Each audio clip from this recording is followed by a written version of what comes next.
আসসালামু আলাইকুম বন্ধুরা, ভয় নামক অজানা ভালোবাসা গল্পের প্রত্যেকটা পার্ট এখন থেকে এই চ্যানেলে দেওয়া হবে। সবাই সাবস্ক্রাইব করে দেবেন। গল্প শুরু করা যাক। তুরার মুখে কথা শুনে সকলে একের উপরের দিকে তাকাতে লাগলো। সে আর তো হাবা বনে গেল। তুরা এসব কি বলছে? রুদ্রা তুরার কথা শুনে হালকা কেসে উঠলো। সে বুঝতে পারলো যদি এভাবে থাকে তুরা যে কোনো সময় তাকে রেস্টুরেন্টে তাকে নোংরা বই বানিয়ে দেবে। তাই রুদ্র সব ভেবে কাউকে কিছু বলার সুযোগ না দিয়েই এক প্রকার তুরাকে পাঞ্জা দিয়ে কোলে তুলে নিল। শিয়াবকে উদ্দেশ্য করে বলল, আপনি বাড়ি যান, আমি তুরাকে নিয়ে যাচ্ছি। শিয়াব কিছু বলতে যাবে, তুরা সাথে সাথে চোখ খুলে নিজের অবস্থা বোঝার চেষ্টা করলো আর নিজেকে রুদ্রের কোলে আবিষ্কার করলো। মুহূর্তে তুরাগুলা ফাটিয়ে চিৎকার করতে লাগলো, নোংরা নোংরা, এ নোংরা, আমাকে নামান বলছি, আপনি একটা নোংরা, আমি দেখেছি আপনি। তুরার কথা শেষ অংশ রেস্টুরেন্টে কেউ শুনতে পারলো না, কারণ রুদ্র এক প্রকার দৌড়ে রেস্টুরেন্ট থেকে বেরিয়ে গেল তুরাকে নিয়ে। শিয়াব বরফের মতো জমে দাঁড়িয়ে রইল, যেন সবকিছু ঘটনা তার মাথার উপর দিয়ে পার হয়ে গেল, কিন্তু ভিতরে কেবল শূন্যতা। কোনো শব্দ বা অনুভূতি প্রকাশ করলো না। তুরা রুদ্রের শার্টের আঁচড় ধরে ধরে টানছে, কখনো ঘুষি মারছে আর চোখ ফাটিয়ে চিৎকার করে বলছে, এই পচা বেটা মানুষ, নোংরা পুরুষ, নামান বলছে আমাকে, আপনি ধরেছেন কেন? ঘৃণা লাগছে আপনাকে? নামান বলছি, না হলে আমি কিন্তু কামড় দেব। রুদ্র তুরার কোনো কথা শুনলো না। তুরাকে এক প্রকার জোর করে গাড়িতে তুলে ডোর লক করে দিল। নিজে এসে নিজের সিটে বসে গাড়ি স্টার্ট দিয়ে বসলো। এমন সময় তুরা গাড়ির জানালা দিয়ে রেস্টুরেন্টের দিকে তাকে চিৎকার করতে থাকলো, সবাই শোনো শোনো, এই লোকটা খুবই নোংরা, আমি দেখেছি এই লোকটা নোংরা। আর শিয়াব, আপনি আমাকে এই নোংরা লোকের সঙ্গে যেতে দিচ্ছেন? আমি আপনাকে বিয়ে করব না, কথা দিলাম। ওরে ও, আমাকে কেউ এই নোংরা লোক থেকে বাঁচাও। রুদ্র তুরার কথা শেষ হওয়ার আগে গাড়ি স্টার্ট দিয়ে রেস্টুরেন্টের সীমানা অতিক্রম করে ফেললো। তুরা শেষ পর্যন্ত এক চিৎকার দিল, যেন মানুষের কানে পর্দা ফাটিয়ে দিতে পারে। গাড়ির ভেতর তুরা রুদ্রকে জ্বালিয়ে মারছে, বারবার চোখ বন্ধ করে মন মতো চিৎকার করছে, নোংরা নোংরা ভাইয়া, একটা নোংরা, সি ভাইয়া নোংরা, আমি দেখে ফেলেছি ভাইয়া, একটা নোংরা ভাইয়া, কি বাজে কাজ করছিল সি। রুদ্র তুরার অবস্থা দেখে বুঝলো এখন বাড়িতে নেওয়া যাবে না, না হলে তুরা বাড়িতে তাণ্ডব তুলবে। কিছুক্ষণ ভাবলো কিভাবে তুরার মুখ বন্ধ করা যায়। হঠাৎ মনে হলো তুরা কাশফুল খুব পছন্দ করে, আগে দেখেছে বাসায় কাশফুল দেখার জন্য বায়না করতো, আর এখন তো কাশফুলের সিজন, হয়তো কাশফুলের কাছে নিয়ে গেলে তার চিৎকার কমানো যাবে। যেই ভাবা সেই কাজ। রুদ্র তার পরিকল্পনা মতো গাড়ি নিয়ে এক নদীর ধারে কাশফুলের কাছে চলে এলো, আর ঠিক যেমন রুদ্র ধারণা করেছিল তাই ঠিক মতো কাজ করলো। তুরা গাড়ি জানালা দিয়ে কাশফুল দেখতে আর মুখে খুশি ঝিলিক ফুটে উঠলো। চিৎকার থেমে গেল, চোখে আনন্দে আগুন জ্বলতে লাগলো। গাড়ি থামতে তুরা এক প্রকার চাপ দিয়ে গাড়ি থেকে নেমে কাশফুলের দিকে ছুটলো। দুই হাত মুখে দিয়ে চিৎকার করলো, ওয়াও কাশফুল। রুদ্র তোমার পাশে এসে দাঁড়িয়ে বলল, পছন্দ হয়েছে তোর? তুরা রুদ্রের দিকে না তাকিয়ে কেবল উত্তর দিল, হ্যাঁ খুব, আমার কিছুদিন ধরে ইচ্ছা হচ্ছিল কাশফুল দেখতে, শুধু বাবা মানা করায় আসতে পারি নাই। ওহে আমার কাশফুল, আমি আসছি, তোমার কাছে আসতে খুব মিস করছিলাম না আমাকে, তাই না? আমি আসছি। কথাটা বলতে তুরা দৌড় দিল, একেবারে কাশফুলের ভিতরে ঢুকে গিয়ে খুশিতে আত্মহারা হয়ে নাচতে লাগলো। তুরার হুঁশই নেই যে তার এই আনন্দের কাণ্ড কারো বুকের ঝড় তুলে দিচ্ছে, আর সেই ব্যক্তিটা আর কেউ নেই, স্বয়ং আব্রাহাম খান রুদ্র। রুদ্র তুরার এই হাসি, এই খুশি দেখে যেন তার বুকের পৃথিবী কেঁপে উঠলো। তুরার প্রতিটি পায়ের তাল, ঠোঁটের কোণে ফুটে থাকা হাসি, সবকিছু যেন রুদ্রের বুকে সরাসরি তীরের মতো লাগলো। হৃৎপিণ্ডে অদ্ভুত এক স্পন্দন তৈরি করলো। চোখের সামনে তুরার আনন্দ, মৃদু লাস আর খুশির ঝিলিক, সব মিলিয়ে রুদ্র যেন মুহূর্তের মধ্যে বন্দী হয়ে গেল। আর সেই হাসির কোনো প্রতিসাধন সে চাইছিল না, শুধু চোখে রাখতেই হলো। রুদ্র তুরার দিকে তাকিয়ে হঠাৎ কণ্ঠে কেঁপে ওঠা ভাব প্রকাশ করলো, আমার কি হচ্ছে? আমি তুরাকে দেখে কেন এমন থমে যাচ্ছি? কেন আমার তুরাকে এত ভালো লাগছে? ওকে দেখলে আমার বুক কেঁপে ওঠে, স্পন্দন কেঁপে ওঠে। কেন কেন দেখলে আমি তাকে দুর্বল হয়ে যাই? কি আছে এই তুরার মধ্যে যা আমাকে এত দুর্বল করে তুলছে?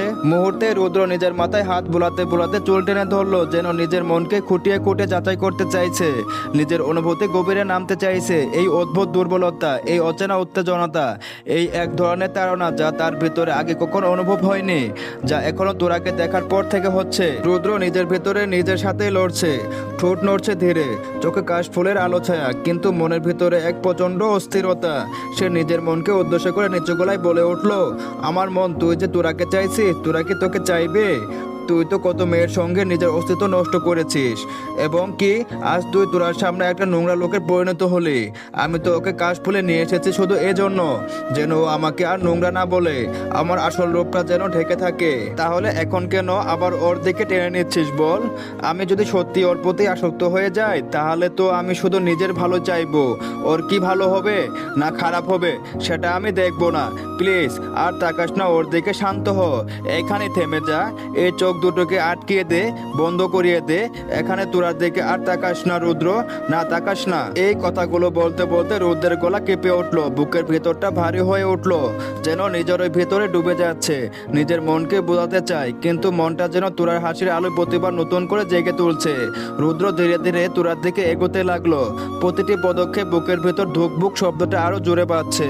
কাশফুলে কোমল সাদা ঢেউর মাছ দিয়ে এগিয়ে যেতে যেতে সে তুরার পিছনে এসে দাঁড়ালো। তুরা তখন কাশফুলের মুগ্ধ কখনো বুকে ছুঁয়ে দেখলো, কখনো বাতাসে উড়না তোলার মতো ফুলগুলো ধরার চেষ্টা করছে। হঠাৎ তুরা পিছন ফিরে তাকাতেই রুদ্রকে এতটা কাছে দেখে সে চমকে উঠলো। এক ধাপ পিছনে সরে গিয়ে কেঁপে ওঠা কণ্ঠে বলল, নোংরা আপনি? থুক্কু ভাইয়া আপনি এখানে? রুদ্র কোনো উত্তর না দিয়ে ধীরে ধীরে আরো কাছে এগিয়ে গেল। চোখের গভীর দৃষ্টিতে তুরা চোখে চোখ রেখে শান্ত অথচ ভারী গলায় বলল, কেন তুরা আমাকে এইভাবে টানছিস বল? তুরা বলল, আমি যদি একবার তোর টানে চলে আসি তাহলে তুই ঠিক থাকতে পারবি তো? তুরা কিছু বুঝে উঠতে পারলো না, শুধু অবাক হয়ে তাকিয়ে রইল। মনে হলো রুদ্রের মুখে প্রতিটি শব্দ যেন কোনো অজানা ভাষা বলা। তার ভাবনার মাঝে রুদ্র আরো এক ধাপ কাছে এলো, তাদের নিঃশ্বাস প্রায় একে অপরের গালে ছুঁয়ে যাচ্ছে। রুদ্র এবার আরো গভীর ভাবে তাকিয়ে বলল, কি হলো, চুপ করে আছিস কেন? বলো, কেন আমার বুকে ঝড় তুলে দিচ্ছ? কেন আমাকে এতটা দুর্বল করে দিচ্ছ? তোরা হঠাৎ থমকে গেল। এক মুহূর্তের জন্য তার চোখে ভয় আর বিস্ময় একসাথে ভেসে উঠল। তারপর ধীরে ধীরে এক ধাপ পিছিয়ে গিয়ে অবাক কণ্ঠে বলল, ভাইয়া আপনি এসব কি আবল তাবল কথা বলছেন? আমার ভয় লাগছে আপনাকে। এই কাশফুলে আপনাকে আবার কোনো পেতনি টুতনি ধরলো না তো? বলেই তোরা ফিক ফিক করে হেসে উঠল, যেন রুদ্রের গভীর কথাগুলো তার কাছে কেবল এক প্রকার মজার বা কৌতুক। কিন্তু সেই হাসিটা আবার রুদ্রের বুকে ঝড় তুলল। রুদ্র ধীরে ধীরে তোরার দিকে এগোতে লাগলো। তোরা রুদ্রের ভিতরে সেই দৃষ্টি দেখে এক ধাপ তারপর আরেক ধাপ পিছাতে লাগলো, কিন্তু রুদ্র থামলো না। সে যেন নিজের নিয়ন্ত্রণ হারিয়ে ফেলেছে। তার কণ্ঠটা ভারী হয়ে উঠল, নিঃশ্বাস গরম হয়ে উঠল, চারপাশে বাতাসের মতো। ধীরে ধীরে তোরার দিকে এগোতে এগোতে সে বলল, আমার ভিতরে কোনো পেতনি ভর করেনি, করেছিস তুই। তোর মতো পেতনি আমার উপরে ভর করেছে, যা আমাকে দুর্বল করে দিচ্ছিল। আর যদি তুই ভাবিস আমার ভিতরে কোনো পেতনি প্রবেশ করেছে, তাহলে তুই কান খাড়া করে শুনে রাখ, ওই পেতনিটা আর কেউ না তুই। কথা শেষ করার মুহূর্তে তোরা পিছাতে পিছাতে রাস্তার সীমা অতিক্রম করে নদীর কিনারে এসে দাঁড়িয়েছে। কখন সে টেরও পায়নি, বাতাসে কাশফুল উড়ছে, তোরার পায়ের নিচে নরম ঘাস সরে যাচ্ছে। রুদ্রের শেষ কথাটা যেন বজ্রপাতের মতো এসে পড়লো তার কানের, পেতনিটা আর কেউ না তুই। তোরা থমকে গেল, এক পা পিছিয়ে যেতে ভারসাম্য হারিয়ে দুলে উঠলো নদীর দিকে। নিজের শরীর টেনে ধরে বাঁচার চেষ্টা করছে, কিন্তু পায়ের নিচের মাটি যেন ফসকে যাচ্ছে। ঠিক তখন রুদ্র এক লাফে এগিয়ে এসে তোরার হাত শক্ত করে চেপে ধরলো। রুদ্র হাত ছেড়ে দিলে তোরা পড়ে যাবে নদীতে, এমন একটা পরিস্থিতিতে এসে পড়েছে তোরা। তোরা রুদ্রের দিকে তাকিয়ে রইল, যার চোখে এখন অদ্ভুত এক গভীর দৃষ্টি। সে বুঝতে পারছে না রুদ্র আসলে কি বলছে। সবকিছু যেন মাথার উপর দিয়ে যাচ্ছে, কিন্তু মনের ভিতর দিয়ে একটু ঢুকছে না। তোরা কিছু বলার আগে রুদ্র নিচু সরে বলল, তুই অপরাধ করেছিস তোরা, তুই আমাকে জ্বালাস, তোকে দেখলে আমি দুর্বল হয়ে যাই, এখন আমাকে জ্বালানোর শাস্তি পা। কথাটা বলে রুদ্র হঠাৎ তোরা হাত ছেড়ে দিল, আর তোরা সাথে সাথে। পরের দিন ঘরের বাতাস যেন ভারী হয়ে গেছে, জানালার পর্দা এলোমেলো হয়ে উঠছে, আর রাতের নিস্তব্ধতা এমন গভীর যেন মনে হয় এই পৃথিবীতে এখন নিঃশ্বাস নিচ্ছে কেবল সময়। সবাই গভীর ঘুমে মুগ্ধ, আর খানবাড়ি নিশ্চুপ।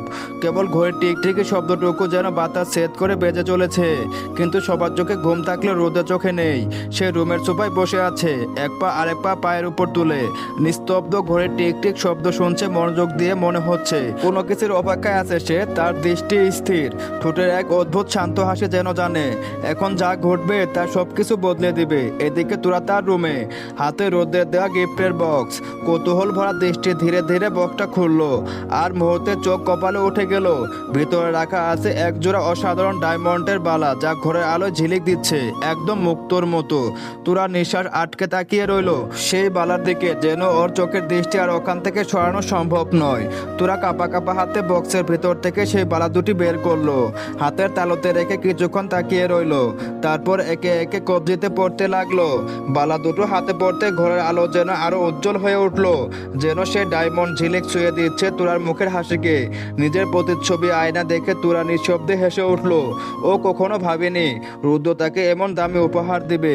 মনের ভেতর খুশির ঢেউ একটার পর একটা আছড়ে পড়ছে। সে যেন খুশিতে আত্মহারা হয়ে গেছে, কিন্তু ঠিক সেই খুশির মাঝে তোরার চোখ আবার পড়ে গেল বক্সের ভিতরে আরেকটা জিনিস আছে, একটা রুমাল। সাদা রঙের, কিনারায় সোনালি নকশা করা। তোরা অবাক চোখে রুমালটা হাতে নিল। নরম কাপড়ে ভাঁজ খুলতে তাতে শুকনো অক্ষরে কিছু লেখা চোখে পড়লো। লেখাটা পড়তে তোরার চোখ কপালে উঠে গেল। পছন্দ হয়েছে মাই ভবিষ্যৎ রানী, এসব কিছু তোর জন্য। ভবিষ্যতে এর থেকে ভালো কিছু দেব, আমার ভিতরে আগুন জ্বালানো চুম্বক পাখি। লেখাটা পড়ে তোরার মনে কেমন জানি একটু খটকা লাগলো। বেশ কিছুদিন ধরে দেখছে রুদ্র তার সাথে অস্বাভাবিক আচরণ করছে, যেগুলো আগে কখনো দেখেনি। তোরা রুদ্রের সেই আচরণগুলো মজা ছলেই নিত, কারণ রুদ্রের চরিত্র পরিবার কাছে গোপন হলেও তোরা জানে রুদ্র কেমন। রুদ্র যে পেলে বই তা তোরার অজানা না, শুধু কখনো প্রকাশ করেনি পরিবারের একজন সদস্য অর্থাৎ ভাইয়া বলে। তোরা ভাবতো রুদ্র মেয়েদের সাথে নাটক করতে করতে এখন সেই নাটকগুলো তার সাথেও করছে, হয়তো শুধু মজা করে দুষ্টুমি।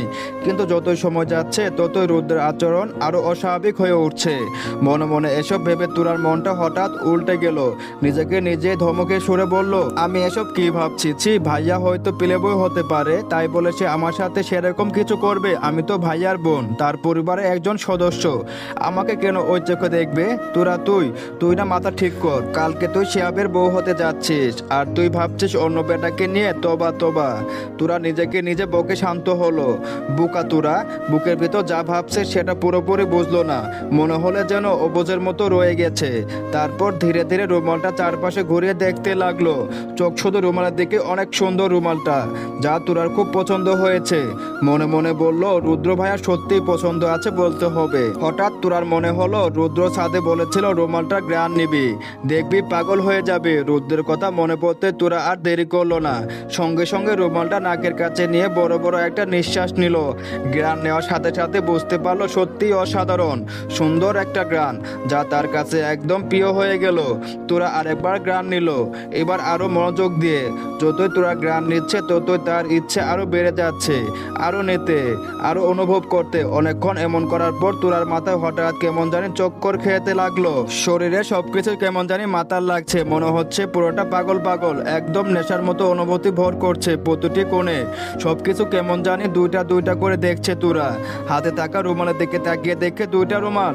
চোখ বড় বড় করে তাকিয়ে হা হি করে হাসতে হাসতে বলল, হি হি হা হা, জাদু জাদু, কিছুক্ষণ আগে তো এখানে একটা রুমাল ছিল আর এখন দুইটা, কোত্থেকে আসলো? হু হু হু, জাদু, নিশ্চয় রুমালটা জাদু জানে। তোরা মুহূর্তে পাগলের মতো আচরণ শুরু করলো। দাঁড়াতে গেলে মাথা ঘুরে পড়ে যেতে নেই, সাথে সাথে টেবিলে ধরে ফেলে নিজেকে সামলালো। তারপর পাগলের মতো হেসে হেসে বলল, হা হা হা, রুদ্র ভাইয়া আমাকে কি দিল রে? জ্ঞান নেওয়ার সাথে সাথে তো আমার কেমন জানি পাগল পাগল লাগছে, মাথা ঘুরাচ্ছে, নাচতে ইচ্ছে করছে। হা হু হু হা, লে লে হা হা হা। তোরা আয়নার সামনে গিয়ে নিজেকে দেখে হু হু হু করে হাসতে হাসতে চুলগুলো মাথার চারপাশে ঘোরাতে বলল, লে পাগলো, ডান্স ডান্স ডান্স। তোরা যেন কোনো নেশার জগতে প্রবেশ করেছে, নিজের হুঁশ হারিয়ে পাগলের মতো নাচতে লাগলো। হঠাৎ নাচতে নাচতে আয়না দেখলো রুদ্র দাঁড়িয়ে আছে পিছনে। তোরা এটাকে জাদু মনে মনে করলো। রুদ্রের দিকে ঘুরে তোরা এগিয়ে গেল, চারপাশে ঘুরতে ঘুরতে বলল, এ হে, রুদ্র ভাইয়া আমাকে কি দিল রে? প্রথমে রুদ্রের জিনিসের পাওয়ার, তারপর সে পাওয়ার রুদ্র ভাইয়াকে আবার রুমে নিয়ে এসে বলল, হা হা হা, কি মজা। রুদ্র তোরার পাগলামি দেখে বাঁকা হাসলো, তার মানে তার পরিকল্পনা কাজ করেছে। রুদ্রের ভাবনা মাঝে তোরা এগিয়ে এসে রুদ্রের কাছে এসে গলা ধরিয়ে ধরিয়ে বলল, আচ্ছা জাদু ভাই, আমার এমন কেন লাগছে? রুদ্র ফিস ফিস করে বলল, কেমন লাগছে? তোরা উদ্দীপনার ছলছল চোখে উত্তর দিল, কেমন জানি পাগল পাগল লাগছে নিজেকে, মাথা ঘোরাচ্ছে, নাচতে ইচ্ছে করছে, ইচ্ছে মতো আমার সাথে নাচেন প্লিজ, আমার খুব নাচতে ইচ্ছে করছে। কথাটা বলে তোরা রুদ্রের দু হাত ধরে রুদ্রকে নিয়ে নাচতে লাগলো। রুদ্র কম্পোশনে তার সাথে তাল মিলিয়ে দিল। দুজনে এখন যেন এক ধরনের ব্যঙ্গের রূপে পরিণত হয়েছে, উচ্চ লাভ, একসাথে সন্ধে দুল। নাচের মাঝে রুদ্র ঘড়ির দিকে তাকালো, রাতের সময় দেখে হাঁপাতে হাঁপাতে তোরাকে বলল, তোরা আয়, মলে যাই, ওইখানে আরো অনেকেই আছে, আমাদের সাথে নাচবে, আরো মজা হবে। তোরা খুশির ঝিলিকে চোখ আটকে ধরে বলল, সত্যি? চল। তোরা সাথে সাথে বলল, ওকে চলেন, আমি যাব, আমি খুব নাচবো। কথাটা বলে তোরা দরজার দিকে এগোলো, কিন্তু দরজার কাছে এসে হঠাৎ থেমে গেল, যেন কোনো ঝটকা লেগে গেছে। রৌদ্রের দিকে তাকিয়ে বলল, আচ্ছা, আমি তো রুমের দরজা বন্ধ করে রেখেছি, আপনি কিভাবে আমার রুমে এলেন? রৌদ্র তোরার কাছে এসে চোখের দিকে তাকিয়ে বলল, কেন মনে নেই? তুই তো বললি জাদু, তাহলে তো আমি নিজে থেকে আসিনি, আমাকে নিয়ে এসেছে জাদু। দেখো কেমন জাদু, আমি দরজা না খুলে হাওয়ার মতো এসে পড়লাম। তোরা সঙ্গে সঙ্গে হেসে বলল, ও হো, হ্যাঁ হ্যাঁ, মনে পড়েছে, জাদু জাদু। কথাটা বলে তোরা রুমের দরজা খুলে বের হলো। পিছন পিছন রৌদ্র বের হলো। হঠাৎ রৌদ্র দূরে এসে তোরার মুখে চেপে ধরে বলল, হুশ, আস্তে, শব্দ করবি না, না হলে মানুষ জেগে যাবে, তখন আমাদেরকে যেতে দিবে না আর আমরা নাচতে পারবো না। তোরা সঙ্গে সঙ্গে মুখে আঙ্গুল দিয়ে মাথা নাড়ালো। রুদ্র তোরার এক হাত ধরে চুপি চুপি তোরাকে নিয়ে বেরিয়ে গেল। তোরাও বাচ্চার মতো শান্ত আনন্দমুখী হয়ে রুদ্রের সঙ্গে তাল মিলিয়ে বাইরে বের হয়ে গেল। রাতের শেষ পর চারিদিকে নিস্তব্ধ, শুধু গাড়ির ইঞ্জিনে মৃদু শব্দ বাতাসে মিলিয়ে যাচ্ছে। রুদ্র গাড়ি চালাচ্ছে আর তোরা তার কাঁধে মাথা রেখে বাচ্চাদের মতো ঘুমিয়ে আছে। একটা শান্ত গভীর ঘুম, যেন কোনো নেশায় ডুবে আছে সে। চুলের কিছু গোছা মুখে এসে পড়েছে, নিঃশব্দে ছন্দে দুলছে আলতো করে। রুদ্র একবার তোরার দিকে তাকালো, মুখে নিষ্পাপ শান্তি, চোখে নিঃশব্দ স্বপ্নের ছোঁয়া। ঠোঁটের কোণে হালকা হাসি ফুটে উঠল। নিচু গলায় নিজের সঙ্গে নিজেই বলল, জানি না তোরা, যখন তুই জেগে যাবি তখন তোর রিয়াকশন কেমন হবে, তবে আমি তোর রিয়াকশন যাই ধরি না, কারণ আমার তোকে লাগবে, শুধু তোকে। পৃথিবী যদি ধ্বংসও হয়ে যায় তবু আমি তোকে ছাড়বো না তোরা, তুই শুধু আমার। শয়তান বেড়া রুদ্র তোরাকে নিয়ে ঠিকই চলে গেল। আর এখন সময় খানবাড়ির দিকে ফিরে যাওয়ার। রাত পেরিয়ে ভোরের আলো ফুটেছে, কিন্তু সেই আলো যেন খানবাড়ি উঠোনে পৌঁছাতে চাইছে না। সকালের হালকা হাওয়া, পাখির ডাক, কুয়াশা সবকিছু যেন অস্বস্তিকর নীরবতায় ডেকে গেছে। ঘরের ভেতর এখন সবাই ঘুমে, কেউ জানে না তাদের বাড়িতে কি ঝড় বয়ে গেছে। কিছুক্ষণের মধ্যে এই শান্ত সকাল ভেঙে যাবে, শুরু হবে কান্না, চিৎকার আর হাহাকারের এক ভিন্ন সকাল। চলো এখন দেখি খানবাড়ির ভিতরে কি অবস্থা। আর সবাইকে একটা কথা বলে, যারা আমার এই গল্পটা শুনছেন অবশ্যই একটা করে লাইক এবং সাবস্ক্রাইব করে দিবেন। চলুন গল্প শুরু করা যাক। খানবাড়ির উঠোনে তখন সকালবেলা। রোদটা হালকা সোনালি হয়ে মাটিতে পড়ে আছে, আর তার মধ্যে ধুলোর সাথে মিশে ঘুরে বেড়াচ্ছে ফুলের গন্ধ। রান্নাঘর থেকে একটার পর একটা মশলার ঝাঁজ আর ভাজা পোড়ার গন্ধে চারপাশ ভরে উঠেছে। গেট থেকে শুরু করে বারান্দা পর্যন্ত রঙিন ফুলের মালা আর গাদা, কোথাও ঝিলিমিলি বাতি। আঙ্গিনায় ছোট ছোট বাচ্চারা এদিক ওদিক দৌড়াচ্ছে। কেউ গ্লাসে দুধ খেয়ে রেখে ভুলে গেছে, কেউ আবার ফিতার টানে মেতে আছে। মেয়েরা চুলে ফুল গুচ্ছে, কানে দোল ঠিক করছে, আর একে অপরকে দেখে বলছে, দেখো আমার শাড়িটা কেমন লাগছে। মাইক্রোফোনের হালকা সুর বাজছে, সেই পুরনো বিয়ের গান। বড়রা বসে বিয়ের কাজে তালিকা মিলাচ্ছে, কারো মুখে চাপা উৎকণ্ঠা। ফটোগ্রাফার এসে তো কেউ আবার হাসতে হাসতে বলছে, এই যে বরপক্ষের ফোনটা ধরো, কেউ রওনা দিছে কিনা দেখি। বড় খান বাড়ি যেন এক উৎসবের মঞ্চ, আলো, হাসি, শব্দ আর ব্যস্ততা মিশে আছে অনেকের সুর। কিন্তু এই আনন্দের ভিতরে কোথাও যেন একটা অদ্ভুত নীরবতা লুকিয়ে আছে। কেউ জানে না এই সকালটাই ঠিক যেমন পরিণত বয়ে আনবে। মহিলারা সবাই নিজেদের কাজে ডুবে আছে, রান্নার সাজসজ্জা, বাচ্চাদের দেখাশোনা, সবকিছু যেন এক উন্মাদনা। কিন্তু এই ব্যস্ততার মাঝে রোশন এখানে মনে একটা অস্বস্তি ধীরে ধীরে জায়গা নিচ্ছে। যতবার চারিদিকে চোখ ঘোরাচ্ছে, কোথাও তোরাকে দেখা যাচ্ছে না। ভাবলো হয়তো এখনো ঘুমাচ্ছে, কিন্তু সময় তো অনেক হয়ে গেছে। মুখে একটু চিন্তা রেখে নিয়ে সে বলল, তোরা এখনো ঘুম থেকে ওঠেনি নাকি? এই ভেবে রোশনী খান তোরা রুমের দিকে যাচ্ছে। ঠিক তখনই তিথির আতঙ্কিত চিৎকার কানে এলো। তিথি দৌড়ে এসে হাঁপাতে হাঁপাতে বলল, তোরা আপু রুমে নেই, কোথাও নেই। রুমের ওয়াশরুম, বারান্দা সব জায়গা দেখেছি, তোরা আপু নেই। আর রুমের দরজাটাও বাইরে থেকে লাগানো ছিল, ভেতর থেকে না। চলবে তো গল্পটা কেমন লাগলো অবশ্যই জানাবেন। আর হ্যাঁ, এখন থেকে এই গল্পটি এই চ্যানেলে দেওয়া হবে, তাই সবাই সাবস্ক্রাইব করে দেবেন পরবর্তী পার্টটা সবার আগে পাওয়ার জন্য। অসংখ্য ধন্যবাদ।